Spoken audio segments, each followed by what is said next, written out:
Hello dear learners, I am N.R. Jangid, PGT English in Kendriya Vidyalaya, Army Banad, Jodhpur.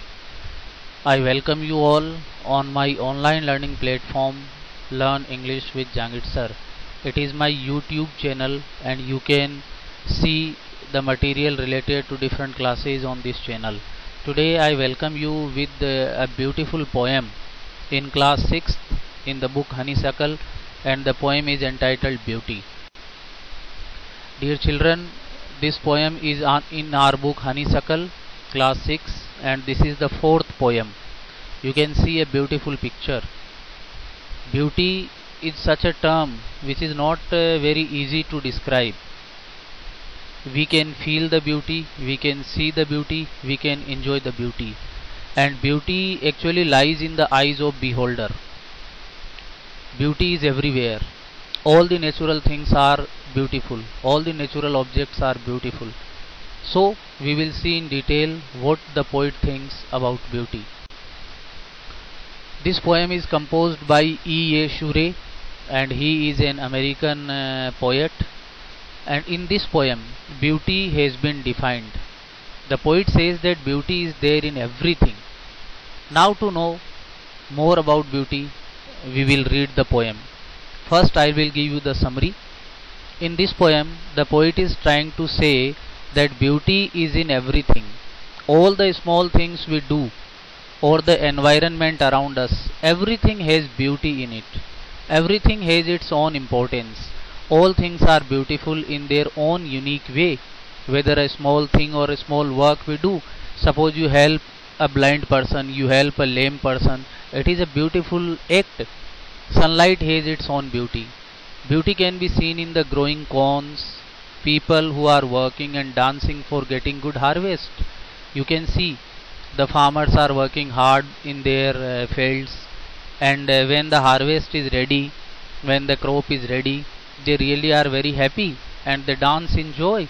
So this is also beauty. Beauty is not only seen but can also be heard or felt. For instance, when night falls, wind blows slowly, the sound of rainfall, or when a singer sings, they all give pleasure to the mind and make it feel happy.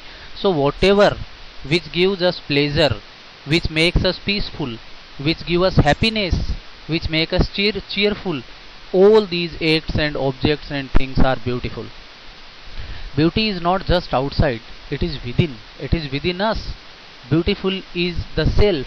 Our good deeds means our good works, our good acts, happy thoughts, please everyone are also beautiful.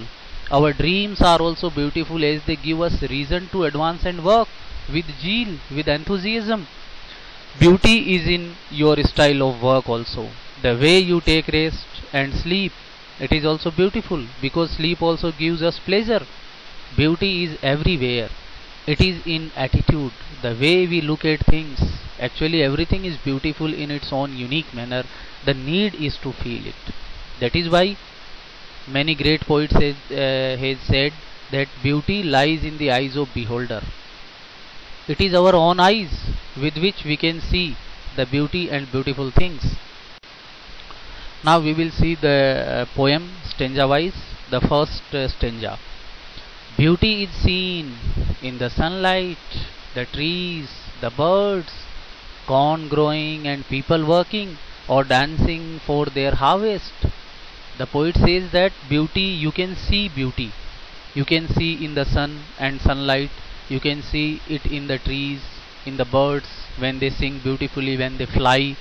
You can see it in the fields also when the farmers see corn growing and people working, and they also dance for their harvest when it is good one.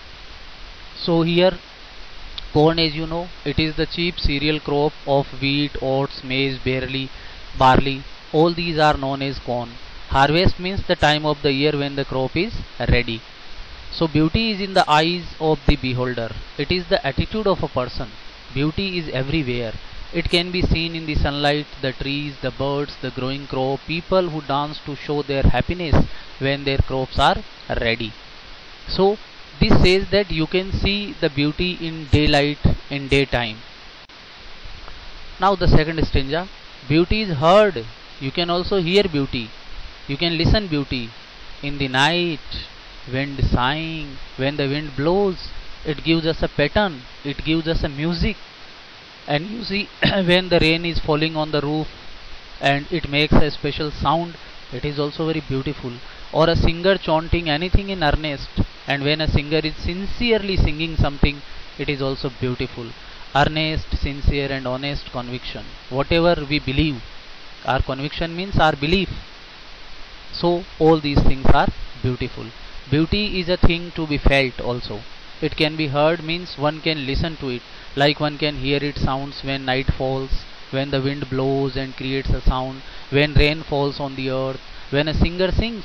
One can even feel it in sincere and honest conviction of a person.